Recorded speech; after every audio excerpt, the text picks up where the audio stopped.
Et pour commencer, est-ce que tu peux me mettre la petite vidéo qui est normalement préparée? Peut-être vous la connaissez d'ailleurs, ceux qui lisent l'allemand. Verte. Si un étudiant arrive en retard au cours, comme ça se produit régulièrement, je vous demanderai de quelle couleur est cette chemise et vous me répondrez rouge. Compris? Pourquoi il veut qu'on fasse ça? Bonjour. Vous êtes en retard, mais entrez. Bien. Allez, reprenons. En philosophie, il existe des courants tels que le positivisme, qui n'admettent aucune réalité qui ne soit pas un fait. Des philosophes comme Auguste Comte considèrent qu'il y a des choses qui s'imposent d'elles-mêmes et qui ne tolèrent aucune divergence de vue. Comme par exemple la couleur de cette chemise. Vous, de quelle couleur est cette chemise? Rouge. Et vous?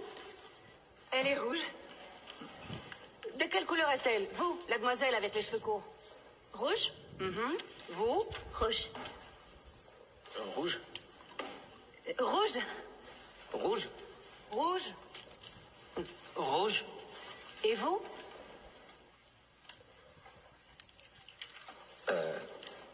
Elle est rouge.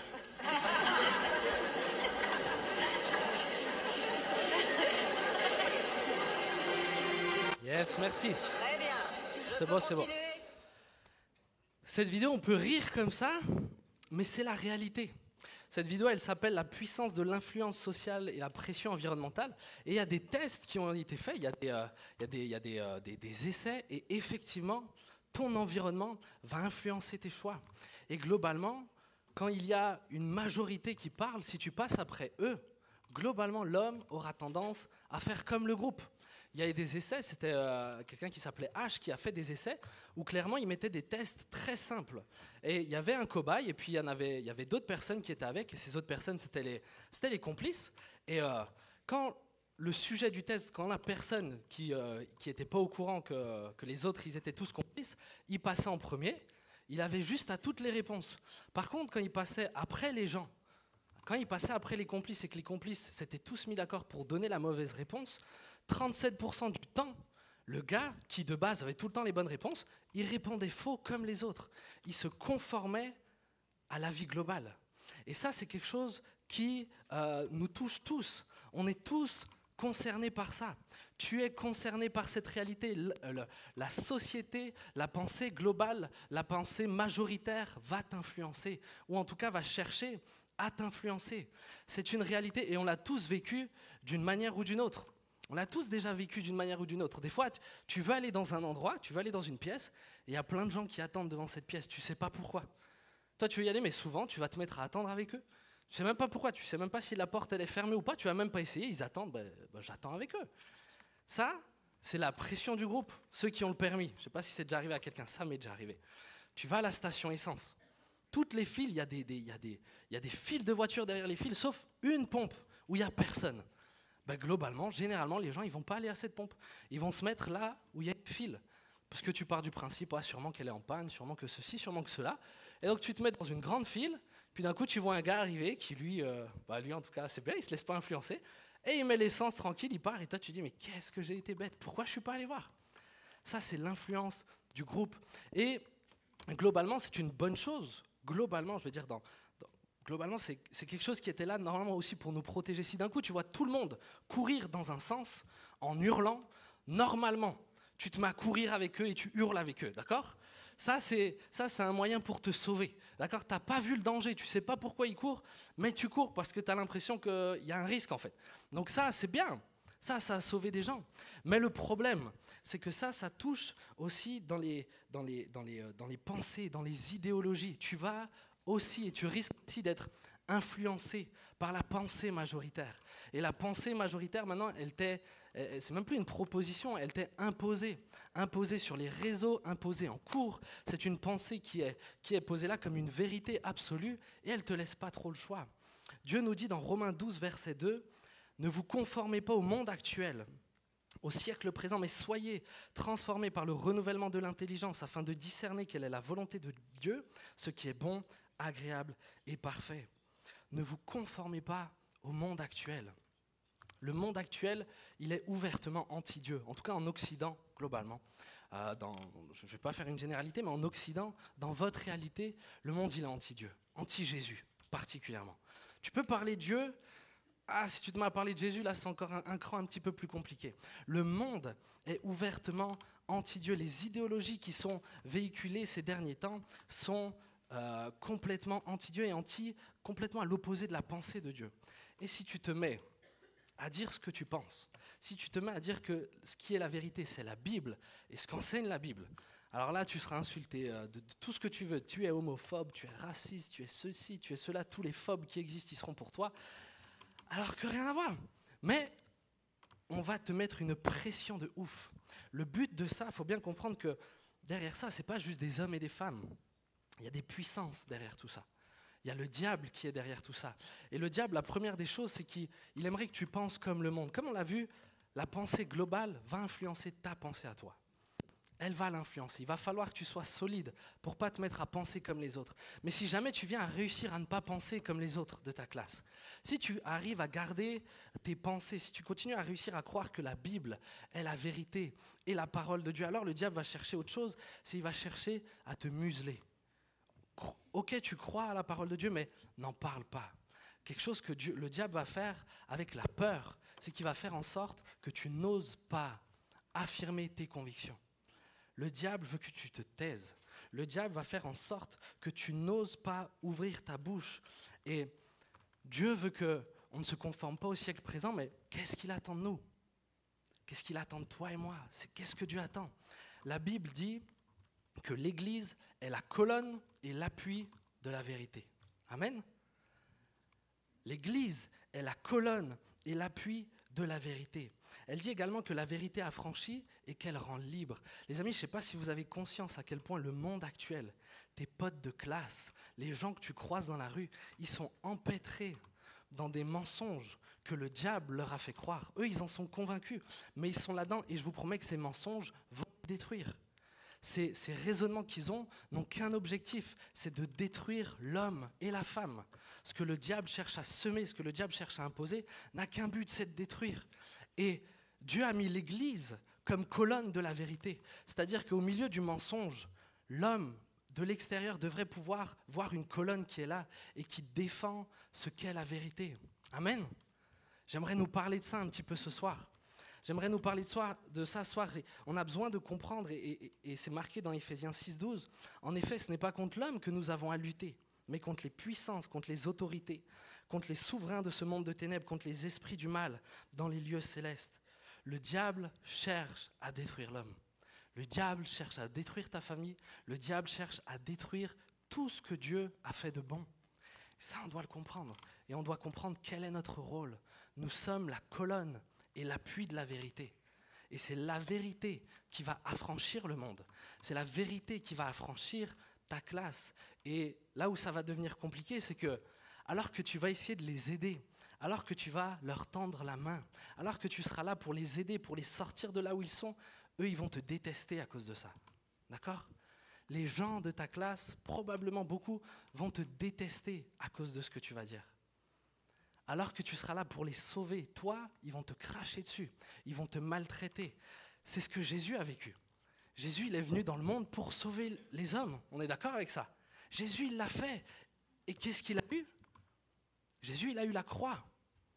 Jésus a eu la croix alors que Jésus est venu sauver tout le monde. Alors que Jésus est venu te tirer de ton péché. Il est mort pour que tu sois pardonné. Lui, ce qu'il a reçu en retour, c'est la souffrance. Et on risque de vivre cela. Je préfère vous prévenir, j'aimerais pas que vous soyez surpris le jour où ça vous arrive. Oh mince, mais je pensais que tout allait bien se passer. Non, ça risque d'être difficile. Les gens vont te détester parce que tu vas chercher à les aider. Mais dans tout ça, alors que beaucoup vont te détester, certains, ils vont croire à ce que tu dis. Certains vont croire. Certains de ta classe, ils vont écouter attentivement ce que tu vas dire. Ils vont dire, hey, c'est vrai que cette personne a quelque chose en plus. Je le veux aussi. Et pour cette personne-là, ça fera une énorme différence. Pour cette personne-là, son nom sera inscrit dans le livre de vie et elle sera sauvée pour l'éternité. Mes amis, c'est la valeur d'une seule âme. Même si dans ta vie, tu ne gagnes qu'une seule âme, même si tu n'en gagnes qu'une seule, mets-toi à la place de cette seule âme. elle est passée d'une éternité de souffrance à une éternité de joie. Elle te remerciera pour l'éternité, cette personne-là. Mets-toi à la place d'elle. Ne méprise pas une seule âme. Ne méprise pas la valeur d'une seule personne. Elles sont tellement précieuses. Et le poids que tu peux avoir dans leur vie n'est pas quantifiable. C'est une vie éternelle. Amen. Yes. C'est de ça qu'on parle ce soir. Il y a un appel sur ta vie. Il y a un appel sur ta vie, il y a un appel sur ma vie. Et je ne vais pas parler des appels très spécifiques, les ministères, pasteurs, etc. Je veux parler d'un appel qui est commun à tous. Ézéchiel 33, versets 1 à 5. La parole de l'Éternel m'a été adressée. Fils de l'homme, parle aux enfants de ton peuple. Tu leur diras, admettons que je fasse venir l'épée sur un pays et que la population du pays prenne l'un des siens pour l'établir comme sentinelle. Si cet homme voit venir l'épée sur le pays, sonne de la trompette et avertit le peuple, mais que celui qui entend le son de la trompette ne se laisse pas avertir et se laisse surprendre par l'épée, il sera le seul responsable de sa mort. Il a entendu le son de la trompette, mais ne s'est pas laissé avertir. Son sang retombera donc sur lui. Si en revanche il se laisse avertir, il sauvera sa vie. Amen. C'est quoi une sentinelle ? Gardien, ok. Celui qui veille sur ses proches, ouais. Son rôle c'est quoi, d'après le texte là ? Je l'ai entendu. Prévenir, il doit prévenir, et il prévient quoi ? Les prix du McDo, il prévient quoi ? Il prévient de quoi la sentinelle ? D'une attaque. Il prévient d'un danger. Ok. Donc, une autre question. Pourquoi est-ce que dans un royaume, donc ça c'était plus à l'époque, mais pourquoi est-ce qu'on mettait une sentinelle en place ? Elle sert à quoi ? À sauver des vies. On met une sentinelle en place parce que tout le monde ne peut pas veiller, on ne peut pas mettre tout le monde en place. Mais ils ont mis une sentinelle en place qui est là pour guetter s'il y a un danger. Ok. On est tous d'accord avec cette définition ? La sentinelle, elle guette d'un danger. S'il y a un danger, son rôle, c'est de prévenir. Ça va pour vous ? Ok, donc maintenant, main levée. Qui croit déjà en Jésus ? Juste déjà ça. Ok. Qui croit que Jésus est réellement le Fils de Dieu ? Ok. Je vais aller un peu plus loin. Qui croit que Jésus est le chemin, la vérité, la vie, et qu'il n'y a que par lui qu'on peut avoir la vie éternelle ? Ok. Et une dernière question. Qui croit que celui qui n'a pas Jésus-Christ est condamné pour l'éternité ? Ok, donc tous ceux qui ont levé la main, tu es conscient d'un danger. Tous ceux qui ont levé la main, tu es conscient d'un danger. Et donc ça veut dire que tu as quelque chose à dire. Il y a un danger dont tu dois avertir les gens, tous ceux qui ont levé la main. Vous êtes conscient qu'il y a une ruine éternelle pour ceux qui ne sont pas en Christ. Et vous avez conscience qu'en Christ, ils peuvent avoir la vie éternelle. On est tous, pour Dieu, des sentinelles. Amen. Wow, on va recommencer. On est tous, pour Dieu, des sentinelles. Amen. Les amis, vous êtes conscients qu'il y a un enjeu. Vous êtes conscients d'un danger. Est-ce que tu peux venir, Baptiste, s'il te plaît ? On va mimer un petit peu. On va mimer un petit peu la scène. Le pauvre, je l'ai prévenu hier. Vas-y, tu peux t'installer là, ici, tu devrais être visible. Ok. Et en plus, elle est bancale, la chaise. Hein. Elle est bancale. T'inquiète, pour l'instant, ça va. Ok. Donc ça c'est Baptiste. Baptiste, il est posé tranquille. Un peu comme les gens du monde. Les gens du monde, généralement, en tout cas en Occident, les amis, on reste concentrés. Les gens du monde, globalement, ils sont plutôt bien. En tout cas, ils pensent être bien. On ne va pas lui dire que sa chaise, elle est éclatée. Mais, ok. Le gars, il pense qu'il est bien. Il pense qu'il est safe. Il est posé, il a son petit siège, il y a une petite bouteille d'eau près de lui, il est assez content de lui. Le problème, c'est que lui, ce qu'il ne sait pas, et que moi je sais, moi je suis une sentinelle, moi je suis vous dans la vraie vie. Ce que lui, il ne sait pas, c'est que là, il est posé sur une autoroute, d'accord ? Il s'est mis bien sur une autoroute. Donc ça veut dire que dans pas longtemps, il y a un 36 tonnes qui va lui éclater la tronche, d'accord ? Il est sur une autoroute. Et donc nous, en tant que sentinelle, et on va le voir à plusieurs reprises ce soir, je vais faire un petit peu des petits sketchs avec mon Baptiste, je suis content. Mon rôle, c'est quoi ? Mon rôle, c'est je viens voir Baptiste, ça va mon gars ? Ça fait plaisir de te voir. T'as l'air bien. T'es conscient que là, t'es bien, t'as tout ce qu'il faut, mais t'es sur une autoroute, frère. Ok, c'est tout ce que ça te fait. C'est-à-dire que là, dans pas longtemps, il y a peut-être un camion qui vient, t'es fini. T'es conscient de ça. Parce que si jamais... Moi, il n'y a pas longtemps, j'étais assis comme toi ici, et j'ai un ami qui nous a préparé une petite place. Toi, ton siège, il est pourri. Là-bas, il y a des hamacs. D'accord, je dis ça. Des hamacs, c'est un parc, c'est fait pour. Le gars, normalement, l'entrée, elle est hyper chère, mais il s'appelle Jésus. Il a payé pour toi. Tu peux y aller. Après, moi, je te préviens, reste pas là. Tu es en danger. D'accord? Non, tu fais ce que tu veux. Tu peux rester, tu peux... Qu'est-ce que tu choisis? Mec, sur tes paroles, Sur mes paroles? Une âme sauvée pour l'éternité. Merci Nathan, mais tu vas revenir. Tu vas revenir. Baptiste, j'ai dit quoi? Oh Seigneur, je te demande pardon.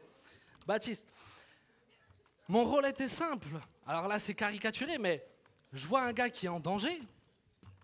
Je lui dis qu'il est en danger. Jusque-là, ça va? C'est ça une sentinelle. On voit un danger, le gars il est en danger, je le préviens du danger. Après, il fait son choix. Baptiste a fait le bon choix. Baptiste, maintenant, il est dans un hamac posé. Baptiste est sauvé pour l'éternité. Amen. En tant que sentinelle, notre rôle, ça va être de dire quelque chose. Ça va être de faire quelque chose. Et le texte qu'on a lu, c'est un texte de l'Ancien Testament, ce côté de sentinelle. Et on pourrait me dire, ah, mais ça, c'était le rôle des prophètes, c'est plus notre rôle. 2 Corinthiens 2, versets 14 à 17. Ce soir, je vais m'arrêter surtout sur ces deux textes, les textes qui vont nous parler de la sentinelle et ce texte-là.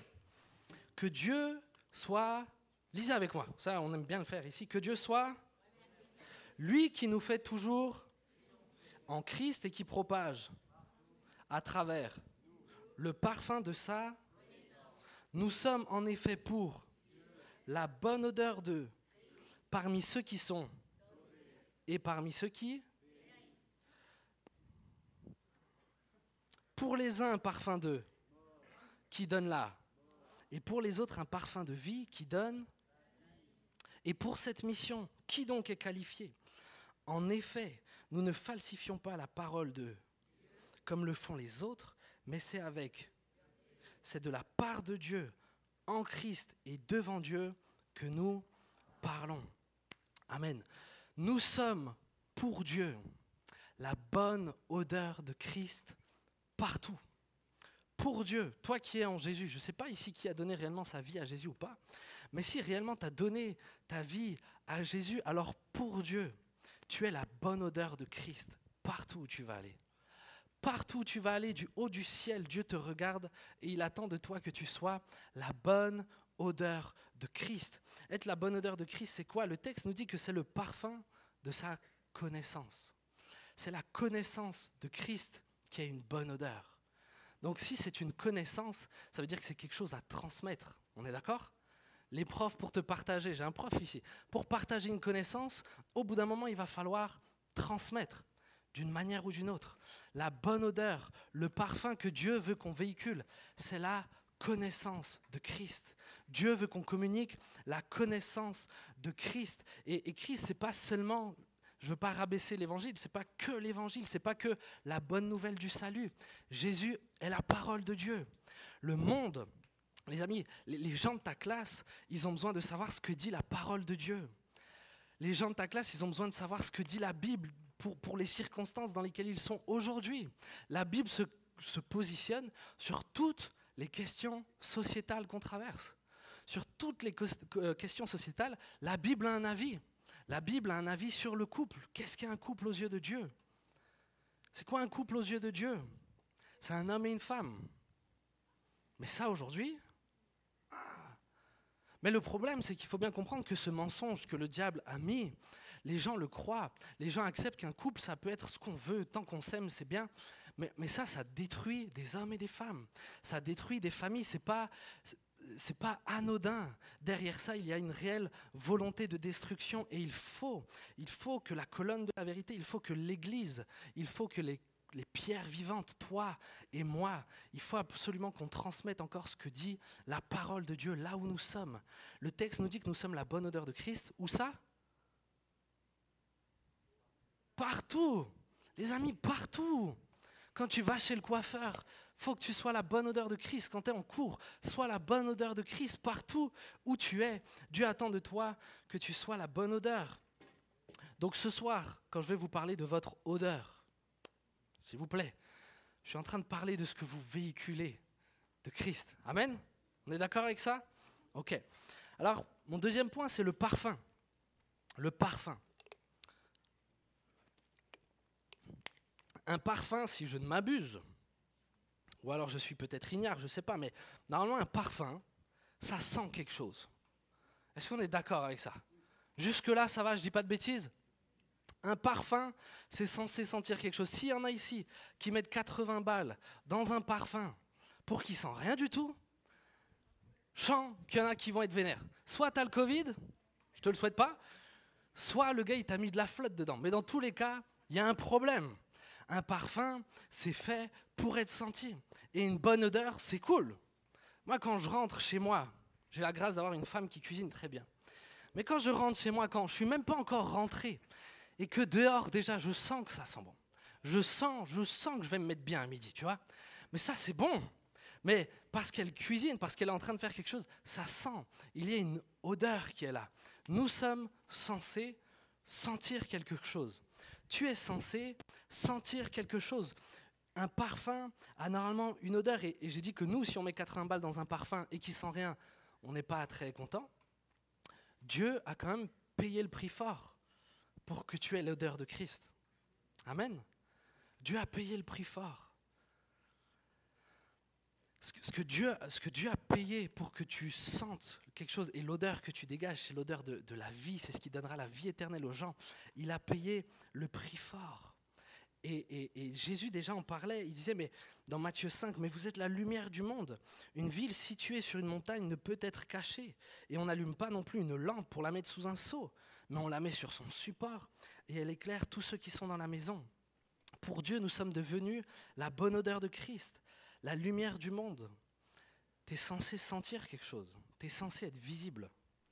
L'odeur de Christ, en fait, une odeur, je dirais de manière générale. Ici, est-ce que vous sentez quelque chose là tout de suite? Ouais? Ah bah d'accord. En tout cas, là où je suis, tout de suite, je ne sens pas spécialement quelque chose, personnellement. Alors désolé pour tes voisins, je ne sais pas ce que tu as fait, mais moi personnellement, tout de suite, je ne sens rien. Ce qui fait que d'un coup, je vais sentir, c'est qu'il y a une odeur différente qui va venir. Il y a quelque chose de différent, soit un nouvel aliment, soit une nouvelle personne, soit j'en sais rien, mais il y a quelque chose de différent qui est là, et tout à coup, l'odeur n'est plus la même. C'est pour ça qu'on sent quelque chose, c'est ça une odeur. C'est quelque chose qui va dénoter. Et l'odeur de Christ est forte. L'odeur de Christ est forte parce elle dénote vraiment du monde, d'accord? L'odeur de Jésus est vraiment différente. Si tu marches comme Christ, si tu parles comme Jésus, mon ami, c'est obligé que tu es différent des autres. C'est obligé que tu es totalement différent des autres. De tous ceux qui ne sont pas à Christ, il doit y avoir une différence. L'odeur de Christ, elle est forte. Si tu sens rien, si les gens voient rien, il y a un problème. C'est peut-être que tu t'es mis sous un seau. Le texte nous dit que la lumière, elle n'est pas faite pour être mise sous un seau, sous un boisseau. Est-ce que tu t'es mis sous un seau? Est-ce que tu t'es empêché de parler? Si tu n'as pas d'odeur, ça veut dire d'une manière ou d'une autre, tu ne parles pas de Jésus. Tu ne parles pas de ce que dit la Bible. Tu ne te prononces pas sur les questions dont parlent tes amis. C'est qu'à un moment, tu ne prends pas position. Ça peut que être ça. Si tu ne sens rien, si tu n'as pas d'odeur, c'est que tu ne dis rien, c'est que tu ne fais rien. Est-ce que tu peux vite remonter, Baptiste? Nous, je t'ai dit, je vais t'utiliser. Tu peux te remettre au même endroit. Nous, je vais vous montrer comment on est. Baptiste, il est toujours posé au même endroit, il est toujours content de sa vie, il est fier de lui, c'est bien Baptiste, et il est toujours sur une autoroute. Et nous, on est au courant qu'il est en danger, d'accord? On est toujours au courant qu'il est en danger. Mais nous, le problème, c'est en tant que chrétiens raisonnables, on est raisonnable. On ne veut pas faire de vagues, on est des enfants de paix, donc il ne faut pas qu'il y ait des conflits, donc on veut déranger personne. Le Saint-Esprit, des fois, si vous êtes déjà arrivé, va lui dire qu'il est en danger, va lui parler de moi. Ça, tu dis, oui, mais non, mais il a l'air tranquille, regarde, il sourit. Seigneur, franchement, je n'ai pas envie de le déranger. Je ne vais pas le déranger, il est bien. Pourquoi j'irais le déranger? Par contre, Seigneur, je t'en prie, bénis-le. Ça, par contre, on est fort. Seigneur, bénis-le, parle-lui de toi. Et Dieu, il est là en mode, mais va lui parler de moi, en fait, il est en danger, il faut que tu ailles vers lui. Et nous, on est là, non, mais comment il le prend? Peut-être qu'il va le prendre mal, peut-être que je vais le déranger, puis en plus, il est en train de parler avec quelqu'un. Non, vraiment, Seigneur, j'ai pas envie qu'il me remballe, j'ai pas envie de venir le déranger, et s'il comprend pas ce que je lui dis? Et s'il n'accepte pas ce que je lui dis? Et si après, il se moque de moi? Et si tous les autres autour, Seigneur, allez, je parle pas de lui, j'ose pas parler de lui, mais s'il te plaît, Seigneur, révèle-toi à lui, des songes, des visions pour lui, vraiment qu'il puisse découvrir qui tu es. Ça, c'est en bonne partie vous en classe. Et moi, je m'inclus, je suis plus en classe, mais ça va souvent être moi. On a peur de déranger. On pense à la place des gens. Ça, c'est un truc de ouf. On pense à la place des gens. On part déjà du principe qui va nous remballer. Qu'est-ce que t'en sais? Qu'est-ce que t'en sais? Si ça se trouve, il y en a plusieurs ici. Vous êtes venus à la foi parce qu'au bout d'un moment, quelqu'un vous a parlé de Dieu. Qu'est-ce que t'en sais si l'eau va te remballer? Et qu'est-ce qu'on s'en fiche s'il te remballe? C'est pas ton problème, et je vais revenir dessus. Mais on s'empêche de prévenir les gens. On est des chrétiens qui font pas de vagues. On veut pas que ça clash, et puis c'est la laïcité, chacun fait ce qu'il veut, il est libre. Il y a assez de monde qui parle de Jésus. Si vraiment ça l'intéresse qu'ils viennent à l'église. Vous êtes sérieux? On est sérieux? Non, c'est toi qui es la bonne odeur de Christ.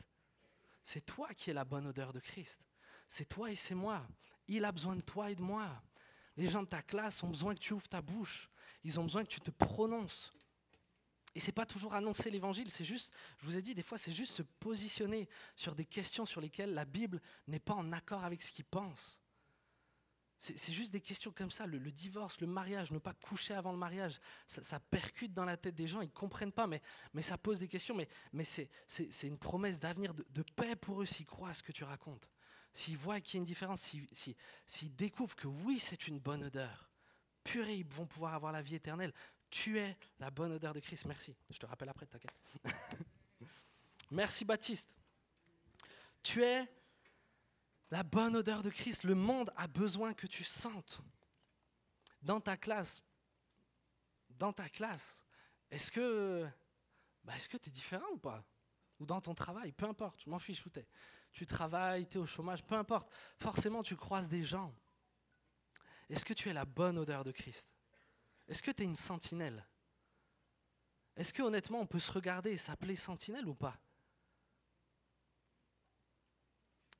Soit c'est de la lâcheté qui fait que tu ne parles pas, et Dieu est sévère avec les lâches, sincèrement. Soit c'est par lâcheté, soit c'est que tu ne crois pas réellement dans ce que tu confesses croire. Peut-être que tu ne crois pas réellement qu'il y a un danger pour ceux qui ne donnent pas leur vie à Jésus. Est-ce que tu le crois vraiment? Est-ce que tu es convaincu que s'ils ne donnent pas leur vie à Jésus, ils partent en enfer? Je sais que c'est un petit peu difficile, mais en fait, ça me rend dingue. On a une bonne nouvelle, on est la lumière du monde, les amis. Tu es la lumière du monde. Je veux dire, notre message est le plus beau message de la terre. Notre message peut donner la vie éternelle à tous ceux qui l'acceptent. C'est une tellement bonne nouvelle. On est des enfants de Dieu. On est des enfants de lumière. Il y a une grâce, il y a la vie. On a le Saint-Esprit qui vit en nous. On peut changer ce monde. Tu peux changer ta classe. Moi, je vous promets, je prie que dans vos classes, il y ait des réveils qui prennent place. Je prie que dans vos écoles, il y ait des effusions du Saint-Esprit, qu'il y ait Dieu qui se manifeste tellement clairement que les gens se convertissent. Mais ça va commencer par quelqu'un. Ça va commencer par vous. Est-ce que tu as soif que Dieu gagne ta classe? Est-ce que tu as envie que Jésus sauve ta classe? Est-ce que tu veux voir le royaume de Dieu s'établir dans ton lycée ou pas? Ça va commencer par un témoignage. Ça va commencer par la foi, ça va commencer par une parole, ça va commencer par quelqu'un qui accepte d'être la bonne odeur de Christ, là où il est. Mon troisième point, c'est que un parfum, normalement, je vais expliquer, mon titre, c'est « Il est ce qu'il est ». Un parfum est ce qu'il est. Je m'explique. Une banane, ça sent quoi? Wow, vous êtes trop fort. Le kiwi, ça sent quoi? Ok. Un parfum, une odeur sent ce qu'elle est. Elle est ce qu'elle est. Normalement, elle ne se déforme pas. On avait un jour invité, il n'est pas là ce soir, Mathias Scherer. On l'avait invité à manger, et on l'avait invité à manger le meilleur repas du monde, c'est le kitiou. Si un jour vous avez une grâce, Sinoun vous fera ça. Et dans ce plat-là, c'est toi qui choisis un peu les herbes que tu mets. Et Matthias, il a mis de tout. Il a mis de tout, sauf que dans ces herbes-là, en partie, il y a de la coriandre. Et la coriandre, t'aimes ou t'aimes pas, d'accord? La coriandre, c'est assez fort. Et Matthias en avait mis, et en plus, il n'en avait pas mis qu'un petit peu. Moi, je kiffe la coriandre. Matthias, plus que détester la coriandre, tu vois, il ne supporte pas finalement ce truc-là. Genre, c'est physique, il ne supporte pas la coriandre. Et son plat, pour lui, il était infect. Infect, parce qu'il y avait la coriandre. Mais, alors, ça devient une scène un petit peu bizarre, mais la coriandre, elle n'allait pas pour lui faire plaisir. Oh, je prends le goût de carotte alors. Ça ne marche pas, la coriandre, sans ce qu'elle sent. Tu l'aimes ou tu l'aimes pas. Mais elle ne va pas changer. Et le problème, c'est que nous, chrétiens, qu'est-ce qu'on a envie d'être acceptés par le monde. On a vachement envie que les gens nous aiment. On a quand même vachement envie que les gens adhèrent à ce qu'on va dire. On veut annoncer l'évangile, mais on veut aussi être accepté. On veut annoncer l'évangile, mais on ne veut pas être rejeté. Et le problème, c'est que le chrétien devient un parfum dilué. On dilue l'odeur qu'on devrait avoir. Par exemple, là alors, peut-être pour m'expliquer, parce que certains vont me dire, oui, mais la Bible nous dit, fais-toi de tout à tous.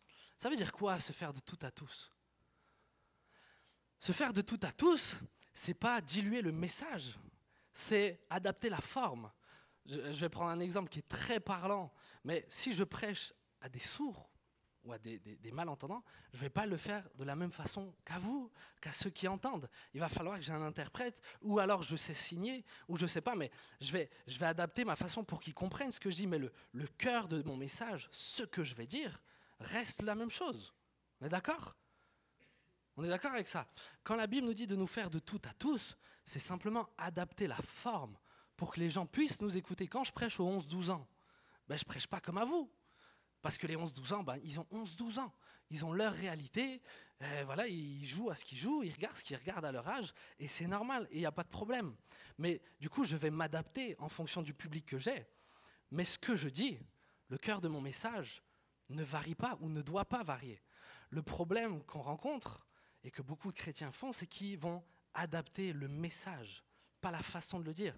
On va devenir un parfum dilué. On va devenir un parfum dilué. Le malheur, c'est que lorsqu'on cherche plus en fait à être la bonne odeur pour Dieu. Le texte nous dit, ce que nous dit le texte, c'est qu'on est la bonne odeur pour Dieu. Mais nous, on veut être la bonne odeur pour les gens. C'est pas ça. On est la bonne odeur pour Dieu.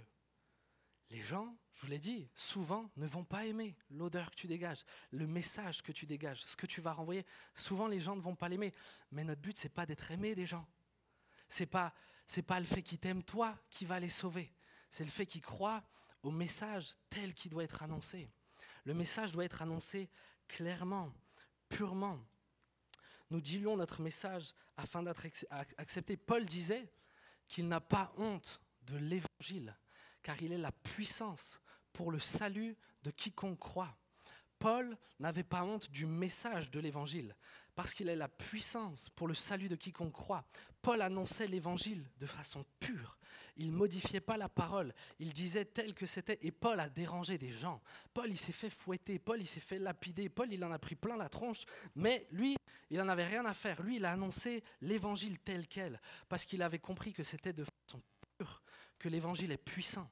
C'est quand tu l'annonces avec pureté, c'est quand tu l'annonces tel qu'il est, avec intégrité, que l'évangile est efficace pour sauver. Si tu commences à le diluer, il ne sauvera personne.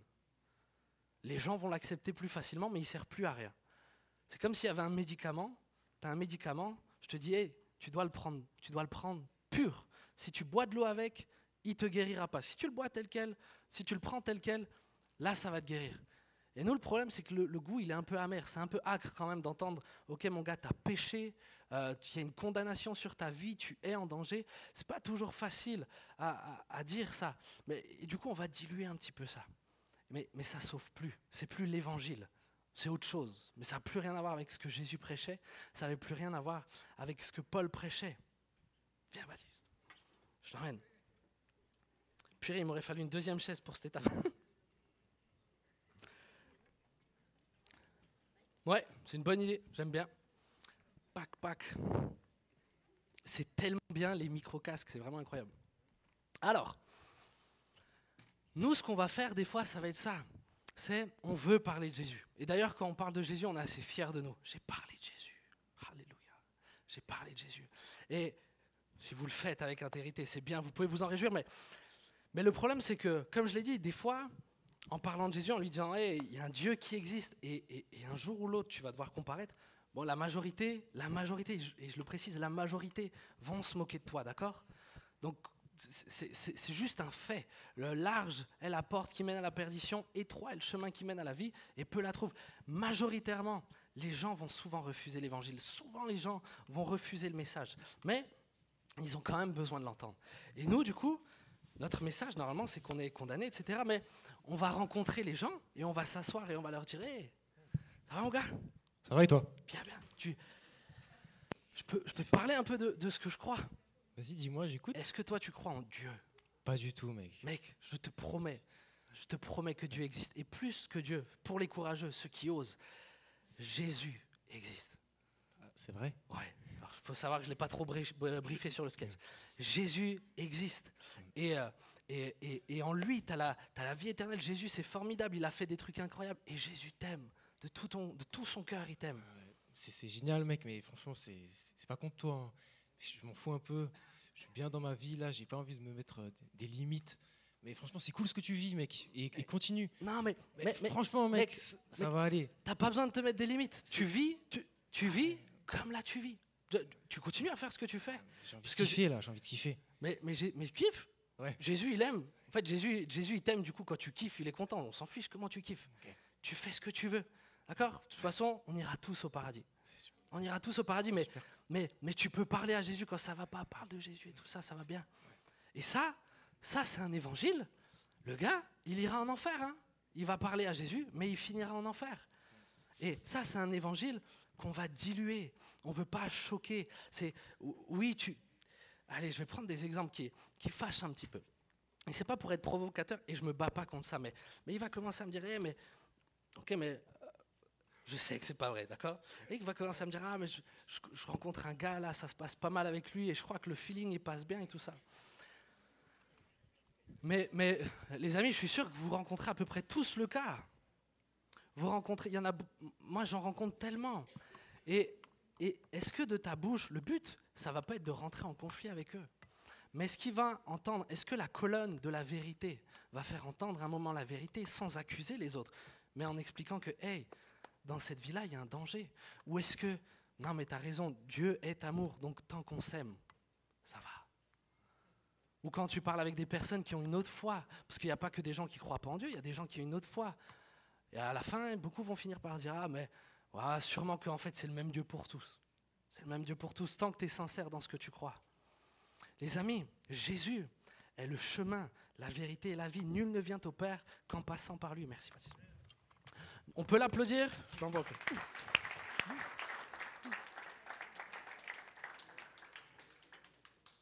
Les amis, c'est Jésus qui est le chemin, la vérité, la vie. Si vous déformez l'évangile, si vous atténuez ce que dit la parole de Dieu, alors l'évangile ne sera plus une puissance pour le salut des gens. Les gens ont besoin que tu sentes. Les gens, ils ont besoin que tu sortes de sous ton sceau. Les gens, ils ont besoin que tu parles. Et les gens ont besoin que tu parles avec intégrité. Dans le texte qu'on avait lu de 2 Corinthiens 2, à la fin, au verset 17, tu peux l'afficher, il y avait marqué, Paul disait, mais en effet, nous ne falsifions pas la parole de Dieu comme le font les autres. Nous ne falsifions pas la parole de Dieu, mais c'est avec pureté. C'est de la part de Dieu, en Christ et devant Dieu que nous parlons. Les amis, quand vous parlez de Dieu, il faut avoir conscience qu'il est à côté de vous. Est-ce que tu es sûr d'assumer ce que tu dis de lui? Il est à côté de toi. Il faut que tu parles avec intégrité. Ne falsifie pas de la parole de Dieu. Je sais qu'elle est difficile à donner, la parole de Dieu. C'est pas facile de dire ce que la Bible dit aujourd'hui. Selon vos contextes, ça peut être très très difficile. Je n'amoindris pas vos réalités.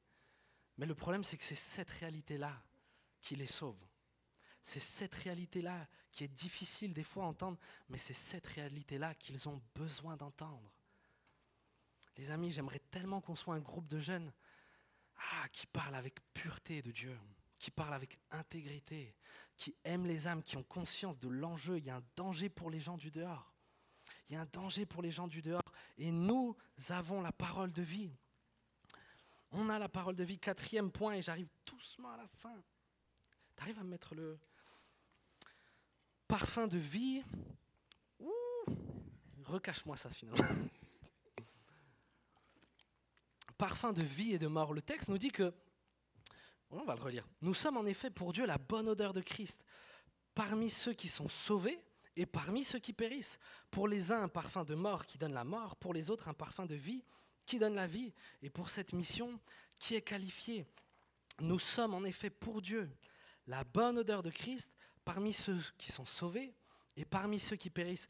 Un petit point, un petit détail, mais qui me semble important, c'est que ce soit au milieu des gens qui vont accepter ou pas, toi, tu es la bonne odeur de Christ. Ça ne change pas, en fait. Ça ne change pas en fonction de la réaction des gens. Tu es la bonne odeur de Christ parmi ceux qui sont sauvés et parmi ceux qui périssent. Ce n'est pas en fonction de « Ah, il a refusé, j'ai peut-être mal annoncé, j'ai peut-être mal parlé de Jésus. » Je ne sais pas, des fois, on se met une pression monstre. Les amis, on est la bonne odeur de Christ. Qu'il l'accepte ou qu'il ne l'accepte pas. Mais, verset 16, maintenant, pour certains, ça sera un parfum de mort qui donne la mort, et pour d'autres, un parfum de vie. Dans l'histoire avec Mathias, moi, ma coriandre, je l'ai kiffé. Lui, il ne l'a pas kiffé du tout, d'accord? Lui, il était dégoûté. Ok, pour moi, ça a été un peu un parfum de vie, ça a été bon. Bon, pour lui, ça a été un petit peu plus compliqué. Mais là, ce que le texte nous dit, avec pour certains, ça sera la vie, pour d'autres, la mort, on est en train de parler de responsabilité. Quelle est ta responsabilité là-dedans et quelle est la leur? Et ça, c'est hyper important. Ne t'imagine pas que ton rôle, c'est de convertir les gens. Amen. Ton rôle n'est pas de convertir les gens. C'est pas ton rôle à toi, ça. Ton rôle n'est pas de convertir. Ton rôle, c'est d'être qui tu es. C'est d'être chrétien, c'est d'aimer Jésus, c'est de parler de lui, c'est de pas te diluer, pas te cacher, mais ton rôle n'est pas de convertir. Dans le texte d'Ézéchiel qu'on lisait, je le reprends, mais si cet homme voit venir l'épée sur le pays, sonne de la trompette et avertit le peuple, mais que celui qui entend le son de la trompette ne se laisse pas avertir et se laisse surprendre par l'épée, il sera le seul responsable de sa mort. Il a entendu le son de la trompette, mais il ne s'est pas laissé avertir, son sang retombera sur lui. Si en revanche il se laisse avertir, il sauvera sa vie. Toi, tu es une sentinelle, mon ami. Toi, ton rôle, c'est d'avertir. Toi, tu dis les choses telles que la Bible l'enseigne, telles que Dieu t'a demandé de le dire. Toi, c'est ça ton rôle. Après, le gars, la personne, elle y croit pas. Le texte nous dit que s'il se laisse surprendre, il sera le seul responsable de sa mort. Et le sang retombera sur sa tête. Nous, des fois, on se met trop de pression pour convertir les gens. C'est pas ton rôle. D'accord? On le souhaite. Amen. De tout mon cœur, quand j'annonce l'évangile, c'est pas pour qu'il me le refuse. Je souhaite de tout mon cœur qu'il l'accepte. On est d'accord là-dessus. Mais dans le fond, c'est pas mon rôle. On a chacun notre responsabilité vis-à-vis de ça. C'est la responsabilité de chacun. On ne forcera jamais personne. Surtout pas. Surtout pas. Mais toi, tu annonces une bonne nouvelle. Toi, tu annonces une bonne nouvelle. S'il ne la veut pas, qu'est-ce que tu veux dire? Qu'est-ce que tu veux dire? Il ne la veut pas. Mais toi, tu as une responsabilité. Jésus dira, nous, on n'est pas venus pour juger le monde, d'accord? Si même quelqu'un refuse, allez, tu témoignes à quelqu'un, il le refuse. Ton rôle, c'est pas de juger cette personne. Ton rôle, c'est pas de commencer à dire, allez, t'iras en enfer, bien fait pour ta pomme, j'en ai rien à carrer. Bref. Non. Ça, c'est pas ton rôle. Toi, ton rôle, c'est pas de juger, même si la personne refuse. Ton rôle continue et continuera de l'aimer. Ton rôle, ça continuera de l'aimer, cette personne, même si elle te crache dessus. Jésus dira, si quelqu'un entend mes paroles mais n'y croit pas, c'est pas moi qui le juge. Et on parle de Jésus. Lui, il a tout fait parfaitement. S'il y en a bien un qui pouvait juger, même sur terre, c'était lui. Mais lui, il dira, c'est pas moi qui le juge, car je suis venu non pour juger le monde, mais pour le sauver. On est là pour sauver les gens, pas pour les condamner. C'est ça notre appel. On est là pour sauver les gens. Et Jésus continuera, il dira, mais celui qui me rejette et qui n'accepte pas mes paroles a son juge. La parole que j'ai annoncée, c'est elle qui le jugera le dernier jour. Autrement dit, tu vas annoncer l'évangile à des gens, peut-être à des gens de ta classe, etc., peut-être qui vont le refuser. C'est leur choix. Le jour où ils comparaîtront devant Dieu, leur juge, ça sera la parole que tu as annoncée. Ils seront face à ce que tu leur as dit à l'époque, devant Dieu. Ils seront devant Dieu, Dieu sera là, ils seront là, et les paroles que tu as proclamées, toi là, les paroles que tu as proclamées, l'avertissement que tu as proclamé sera là en tant que juge. Et quand ils voudront dire devant Dieu, mais moi je n'étais pas au courant, il y aura ta parole qui sera là. Il était au courant, je lui ai dit. C'est ça ton rôle de sentinelle, c'est de veiller, c'est d'avertir. Jésus ne venait pas en jugeant les gens, il ne les culpabilisait pas. Mais à la fin des temps, chacun rendra des comptes. Et de la même manière, nous ne devons pas juger les gens. Nous, on annonce une bonne nouvelle, le salut des âmes. C'est une merveilleuse nouvelle. Mais ça s'arrête à là. C'est leur choix après. Je conclus, s'il y a un piano qui peut venir, je ne sais pas, je ne l'avais pas prévenu, le piano. Désolé. Je conclus.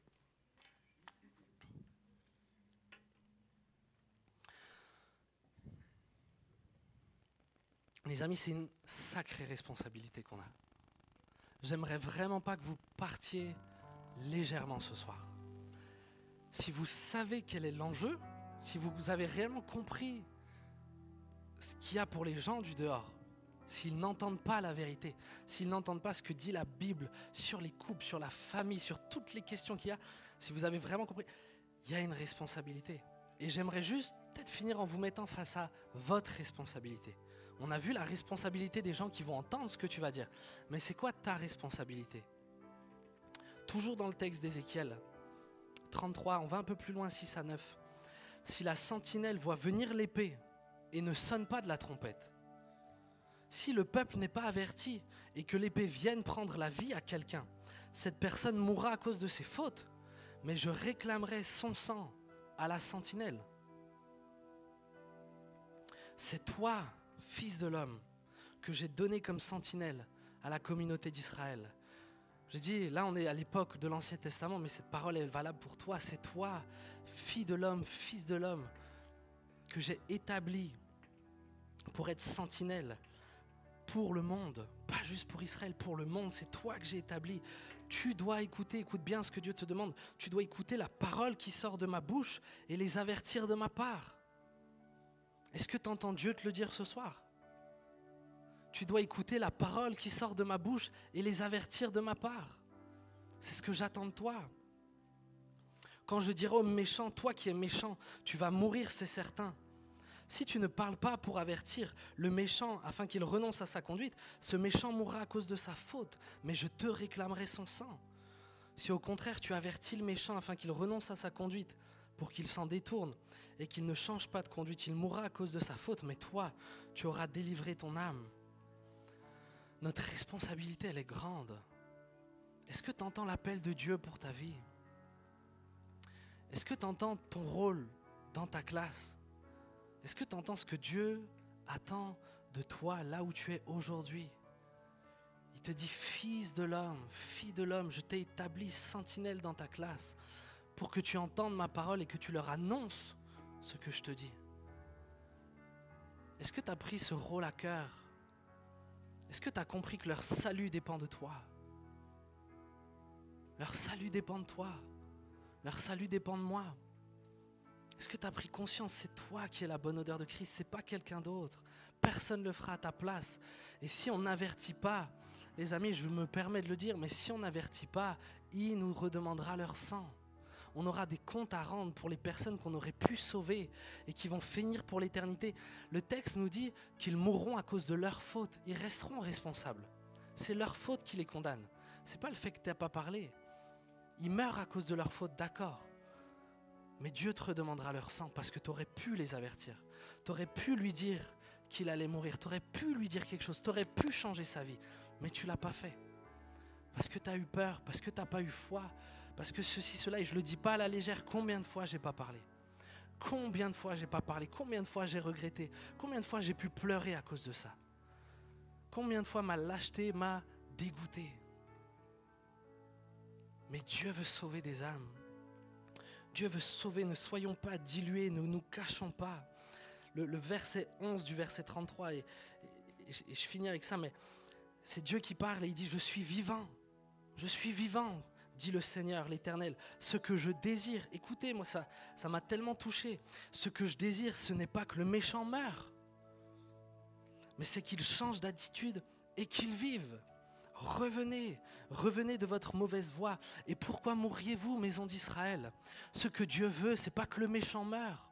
Dieu ne veut pas que les méchants meurent. Dieu ne veut pas que les pécheurs de dehors meurent. Quand tu vas annoncer l'évangile, Dieu mettra tout en place pour qu'ils croient.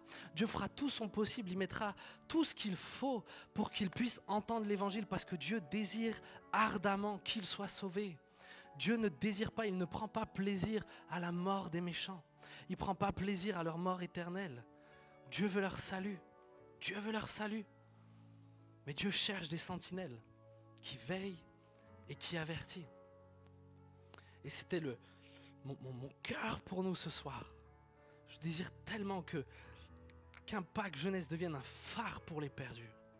Un endroit pour les perdus, un endroit où la vérité est proclamée, un endroit où les gens peuvent venir prendre la vie, entendre la vie, recevoir la vie et être sauvés pour l'éternité. Mais j'ai besoin de vous. Je ne peux pas aller là où vous êtes, c'est vous qui êtes là où vous êtes, c'est vous la bonne odeur de Christ. C'est vous qui avez un message qui va changer leur destinée pour l'éternité. Notre rôle est grand, ta responsabilité est grande, mais l'esprit qui est en toi pour t'aider est grand aussi. Amen. L'esprit qui est là pour nous aider. Je ne suis pas là pour vous accabler, je ne suis pas là pour vous accuser. Je suis là pour allumer un feu dans vos cœurs. Un feu qui dit, mais je ne veux plus passer mes journées sans espérer le salut de ceux que je vais croiser. Je ne veux plus passer une journée sans prendre mon rôle de sentinelle à cœur, car j'ai un message. Il y a une espérance pour tous ceux qui me verront, parce que l'Esprit de Dieu vit en moi et que j'ai une bonne nouvelle à annoncer. Amen. Est-ce qu'on pourrait fermer les yeux? On va fermer les yeux.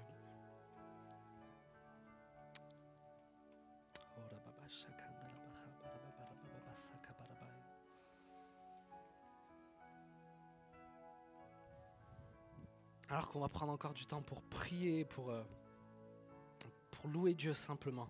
Je ne peux pas finir ce message sans laisser l'opportunité à quelqu'un qui sait qu'il est assis sur cette autoroute, il est en danger. J'aimerais laisser la possibilité, si quelqu'un tu es là, tu n'as pas encore donné ta vie à Jésus. Si toi tu veux être sauvé, si toi tu veux recevoir cette bonne nouvelle, si toi aussi tu veux que ton nom soit inscrit dans le livre de vie, si tu ne l'as pas encore fait, si honnêtement tu sais que tu as vécu jusqu'à maintenant comme tu veux et que tu veux que ça change, tu as entendu ce qui a été dit ce soir et tu crois que réellement Jésus est le chemin, la vérité, la vie et qu'en lui tu peux avoir la vie éternelle, j'aimerais te donner la possibilité simplement de faire un acte pour montrer que tu crois cela. S'il y a quelqu'un qui est là, qui n'a encore jamais donné sa vie à Jésus, j'aimerais te laisser l'opportunité de le faire ce soir. Je vais demander à personne de s'avancer ce soir. Je ne vais pas faire d'appel devant. Mais si tu veux donner ta vie à Jésus, si tu sais que tu ne l'as pas encore fait, mon ami, en signe que tu crois, je t'invite juste à lever ta main. Et Dieu, alors que tout le monde a les yeux fermés, Dieu voit ta main. Amen, tu peux la baisser, ma sœur à la droite. Dieu voit ta main qui se lève. S'il y en a d'autres qui n'ont pas encore donné leur vie à Jésus, s'il y en a d'autres qui croient et qui veulent avoir cette vie éternelle et qui ne l'ont jamais fait, je veux juste encore te laisser l'opportunité. Lève ta main, c'est devant Dieu que tu lèves ta main. Juste pour dire, Seigneur, je te veux. Amen. Ma sœur, Dieu te voit. Alléluia. Ceux qui ont levé la main, je me tiendrai devant à la fin. S'il vous plaît, ne partez pas sans venir me voir. Je veux encore pouvoir vous parler. Vous êtes 2 à avoir levé la main, ou alors il y en a que je n'ai pas vu. Venez me voir. J'aimerais vous parler encore. Mais on fera ça tout à la fin. Mais à la fin, quand tout sera fini, je me tiendrai devant. Venez me voir. Laissez pas passer ce moment. C'est un moment particulier. C'est un moment où Dieu te sauve pour l'éternité. Il y a quelque chose qui se fait. La valeur d'une seule âme, t'imagines même pas comment je suis heureux pour toi. Pour l'éternité, tu vas vivre. Alléluia. Et j'aimerais encore faire un appel aussi. Mais pas devant, de nouveau. Simplement, s'il y en a qui sont là, qui ont compris qu'ils ont un rôle à jouer, et qui veulent décider à partir de ce soir, peut-être que tu n'avais pas conscience de ta responsabilité, Peut-être que tu n'avais pas conscience de l'impact que tu pouvais avoir dans ce monde. Peut-être que tu ne prenais pas conscience aussi des comptes que tu allais devoir rendre, mais de la vie qui coulait de toi.